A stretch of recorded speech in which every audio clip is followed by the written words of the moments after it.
রাধে রাধে বন্ধুরা, আজকে ভোগ দর্শনের মাধ্যমে তোমাদের সাথে ভিডিওটা শুরু করলাম। তো আজকের দিনটা খুবই স্পেশাল ছিল। আর এই ভিডিওটা আমার কাছে খুবই স্পেশাল, কারণ আজকের দিনে হচ্ছে আমার রাধারানী এবং লাড্ডু গোপাল আমার বাড়িতে এসেছিল। মানে আজ থেকেই তারা কিন্তু আমার বাড়িতে এক সদস্য হিসেবে পূজিত হয়। তো তো এই স্পেশাল দিনটা আমি কীভাবে আয়োজন করেছিলাম, কী ব্যবস্থা করেছিলাম, যেন তোমার সাথে সম্পূর্ণ শেয়ার করা যাক। তো প্রথমেই যখন রাত্রি 12টা বাজে, তো 12টা বাজাতে যেমন কেক কাটিংয়ের মাধ্যমে সেলিব্রেট করা হয়, তো সেইভাবে সেলিব্রেট করেছিলাম। আমি আমার নিজের ফ্যামিলির মেম্বারদের জন্মদিন যেভাবে সেলিব্রেট করি, লাড্ডু গোপাল বা রাধারানীর জন্মদিন ঠিক সেইভাবে কিন্তু সেলিব্রেট করি। রাত্রির 12টার সময় কেক কাটিং করেছিলাম। কেকটা আমি নিজের হাতে প্রত্যেক বছর বানাই। এই বছরও কিন্তু আমি প্রত্যেক বছরের মধ্যে নিজের হাতে কেকটা বানিয়েছিলাম। তো প্রথমে রাধারানী এবং লাড্ডু গোপালকে দিয়ে কেকটা কাট করালাম। তো লাড্ডু গোপালের হচ্ছে 5 বছর পূর্ণ হলো আমার বাড়িতে, আর রাধারানীর হচ্ছে 1 বছর পূর্ণ হলো। তো এটাই ছিল মানে দিনটা ছিল খুবই স্পেশাল। এবার চলো তোমাদের সাথে শেয়ার করা যাক যে এই রাধারানী লাড্ডু গোপালের জন্মদিন স্পেশাল আমি কি খাবার দাবারের আয়োজন করেছিলাম। প্রথমে আমি তোমাদের দেখিয়ে দেওয়া যাক যে জন্মদিন মানে খাবার দাবারের আগে প্রথমে স্নান, যে পঞ্চামৃত স্নানটা করিয়েছিলাম, সেটা কিছুটা সুন্দর মুহূর্ত তোমাদের সাথে শেয়ার করা যাক। বার্থডে হোক বা জন্মাষ্টমী হোক বা রাধাষ্টমী হোক, প্রত্যেকটা স্পেশাল অকেশানে আমি পঞ্চামৃত স্নান করিয়ে থাকি। আমি বলি না, সবাই পঞ্চামৃত স্নান করিয়ে থাকি। তো এমনিতে তো সেদিনকে প্রচণ্ড পরিমাণে শীত পড়েছিল, যেদিনকে 21শে ডিসেম্বর হচ্ছে তাদের জন্মদিন।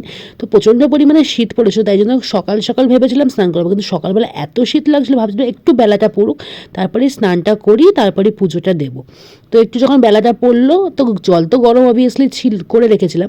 তো প্রথমে ঘি দিয়ে স্নান করলাম, যেমন নর্মালি হয়, ঘি দিয়ে, তারপর মধু দিয়ে, তারপর দই দিয়ে, তারপর দুধ দিয়ে, তারপর জল দিয়ে। তো জলটা একটু হালকা আমি গরম করে নিয়েছিলাম, কারণ জল এতটা ঠান্ডা ছিল, মানে চান করাটা, মানে আমরা নিজেরা গরম জলে চান করি। তাছাড়া এমনি তো লাড্ডু গোপালকে রোজ যখন স্নান করানো হয়, আমি গরম জলেই স্নান করাই।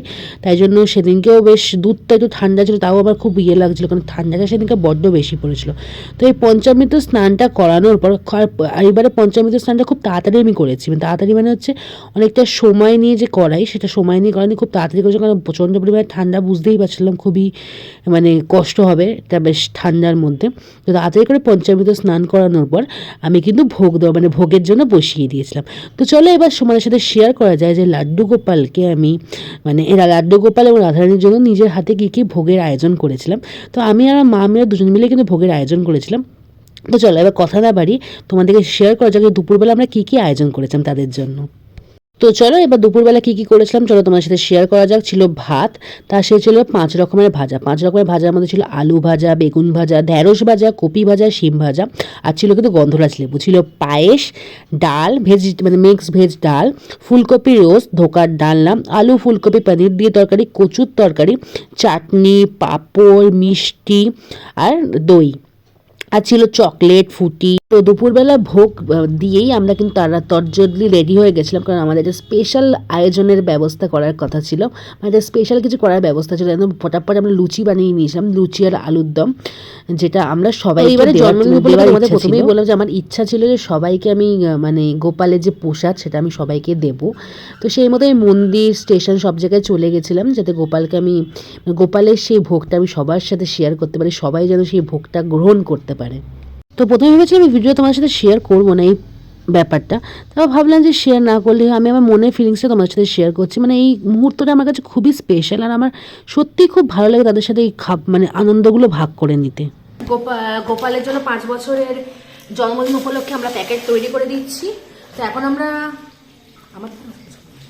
আমরা যাচ্ছি হচ্ছে হনুমান মন্দিরে। তো হনুমান মন্দিরে কিছু যেখানে থাকে গরিব লোকজন, তাদের জন্য খাবার রেডি করে নিয়েছি। তো চলো হনুমান মন্দিরে যাবো, তোমাদের সাথে দর্শনও করাবো এবং কিছু সুন্দর মুহূর্তও শেয়ার করবো।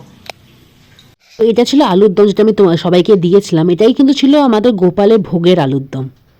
তাদেরকে দিয়ে দেওয়ার পর আমি দিয়ে দিয়েছিলাম এবার আমার গোপালকে, যেটা ভোগটা আমি তার জন্য রেখেছিলাম। ছিল হচ্ছে লুচি, 5 রকমের ভাজা, আলুর দম, কচুর তরকারি, ধোকা, ফুলকপি, আলু ফুলকপির তরকারি আর মিষ্টি।